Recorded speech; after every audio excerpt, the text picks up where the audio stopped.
What is going on, guys? Wow, my hat's crooked. It's kind of messed up. Alex Boots here, Resonant Impact Systems. Don't know my name now, probably. No, I'm just bragging. Look, you got to be visible in this world, right? You got to put out content. You have to make yourself known. And who would agree that this is quite possibly the most saturated market that you've ever seen? I mean, I know there was some statistic. It was like back in the 70s, we were hit with like 100 and something marketing messages a day. Actually, I think it was even before the 70s. Some crazy stat where you wouldn't believe how many marketing or promotional messages you received. If it was that much then, can you imagine what it is now? It's thousands. You just wake up in the morning and you're hooked to your phone and the input starts coming in. But thank you so much for being here and joining me this morning for 30 minutes on a Wednesday.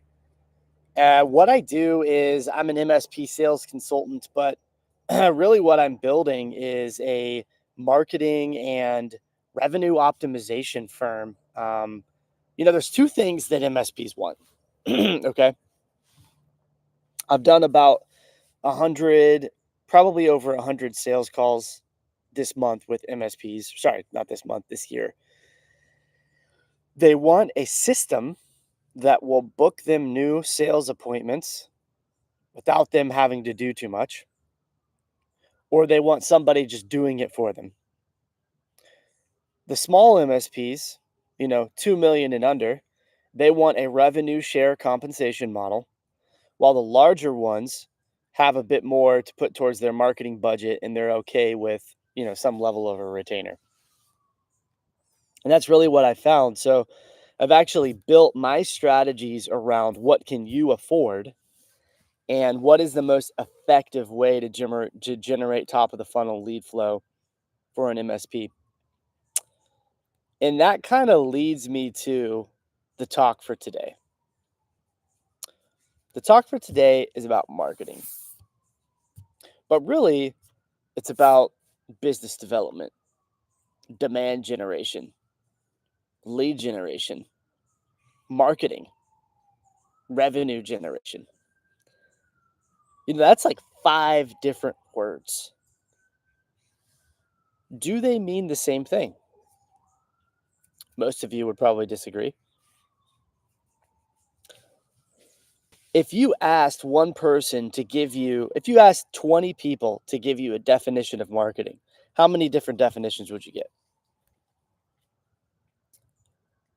Now, even worse, if you asked 20 people to give you a definition of business development, how many different definitions would you get? Probably 20.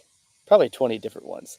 Now, let's add in lead generation, demand generation,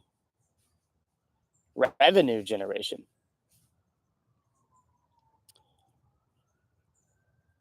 I'm here to say that marketing problems, or let's just break this down even simpler. Revenue cycle problems, particularly at the front end, are not exclusive to the IT channel, hardly. Obviously. But it is interesting to note that so many IT channel partners, MSPs, MSSPs, value added resellers, CSPs, even software developers, SaaS app creators, them not as much, but let's stick to the high ticket recurring revenue guys. Almost all of them say or would consider that they have a lead flow problem. Now, how many businesses are in the United States of America alone? I don't know the answer to that. Millions.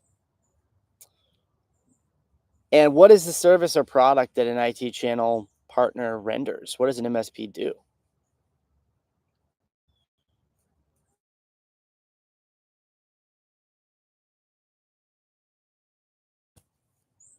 That phase 1, 2, or 3 of their business in terms of, getting off the ground, hiring some freelancers, and um, just started advertising. They don't need an MSP. But once you have a going concern that is generating revenue and has some staff, has some employees, there's a need for information technology know-how. So that's a lot of potential leads for an MSP. And there's a lot of MSPs in the United States. I think I don't know the exact number. It's definitely well over 10,000. So why is it that there's a lead flow problem? I think fundamentally, and this kind of goes back to my original question of definitions of words.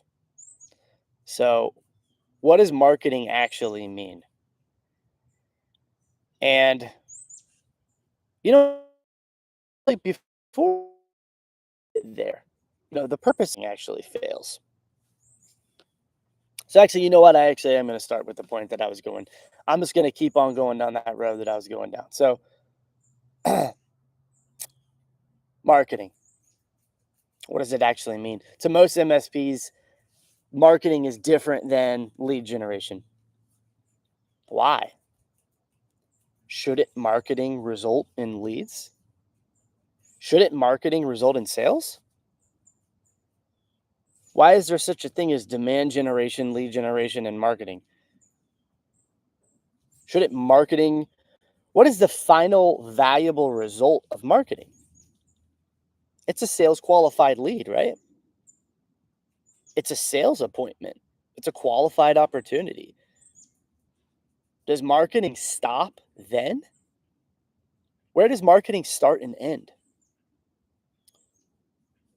Marketing has been reduced down to an absolute irreducible minimum as a tool, particularly by IT channel businesses. To them, marketing is brochures, a website, social media posts, a letter, and it doesn't work to them. To them, it's broken. Well, is it marketing itself as a mechanism that's broken? Or is it their understanding of and use of marketing that's broken? How long has marketing been being done on our planet? To get anything done, do you not have to attract some kind of attention? If you're going to turn to your wife and ask her, you know, what's for dinner tonight, do you first have to attract attention from her? Sure. Now, if you're trying to ask her or talk to her about a truck that you want to buy, do you have to market to her to possibly get her to come to a decision that you want her to? Marketing is a cycle of attracting, interesting, interesting the person, and then communicating a message across. Okay? Attract, interest, communicate a message. And IT channel companies just get it horribly, horribly wrong. Your brochures and your mailers aren't working because one of those three things is broken. Now, that's not even my two fundamental reasons why marketing fails your MSP. That's actually just context around it. If you go deeper than that, there's a deeper problem with MSPs. So many MSPs are almost doing this self-pleasure of business. It's like they live in their little bubble and they're like, here's my clients and How much MRR can I create? And it's almost like they're pleasuring themselves. But when you ask most MSP owners, say, hey, what kind of clients do you have? What's your ICP? Oh, professional services and legal and healthcare and manufacturing. Those are all good for me. Oh, really? They're all good for you. Okay. What do you know about healthcare firms? What do you know about how they work? What do you know about their business policies? Oh, they have to have HIPAA, so we handle HIPAA. Okay, I got that. We're not even going to go down that road right now, but what do you know about the business problems of a healthcare firm? What their CEOs and their COOs and their CFOs worry about? What problems do they have on their plate? How does a healthcare administrator think? Have you stopped and thought of that? Or you say you do legal firms. Oh yeah, we handle legal firms. Well, why do you handle legal firms? Oh, because they need cybersecurity. They have sensitive information, so we can close them on profitable services. Profitable MRR.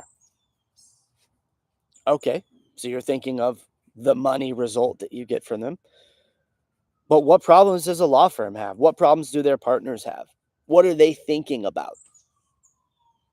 Because when you send that brochure about your IT service and your cybersecurity to the partner of a law firm, and doggone it, you didn't get an answer. They must not care about cybersecurity. Your brochure must not be any good. Or maybe brochures don't work at all.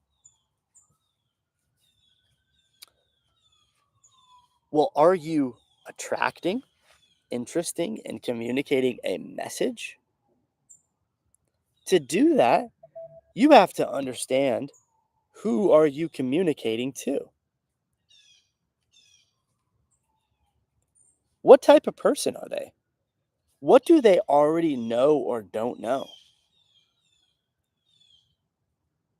Right? So if your brochure talks about take my, cybersecurity network assessment checklist, you send it to an IT director at a healthcare firm. What if they've already done that? They've already done a checklist. They already have internal processes. They have an internal IT team. They have a security team. And so they get a message that says, "Do my checklist to determine if you're secure." It doesn't communicate to them. But maybe you do some research and you find out that a healthcare IT director is struggling with new compliance regulations that are coming out in the market or in the industry. You find out exactly what those are. You do some market research. And then in your brochure, you communicate having trouble grasping XYZ compliance framework released last September. We can help you with a simple checklist, get things prepared and underway for your next audit. Then they get that on their desk and they're like,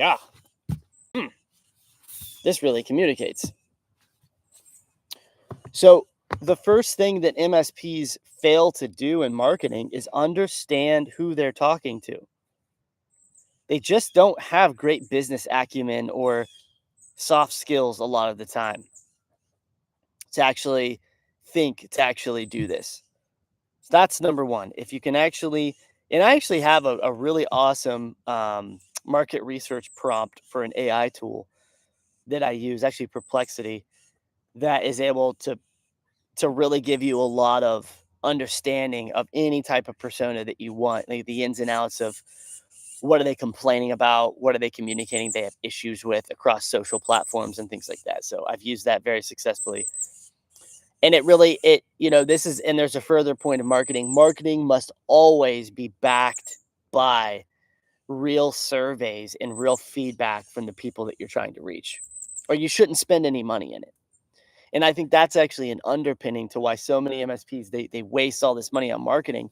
What's like, did you make sure that that marketing campaign was based on the real needs and pain of who you're trying to reach?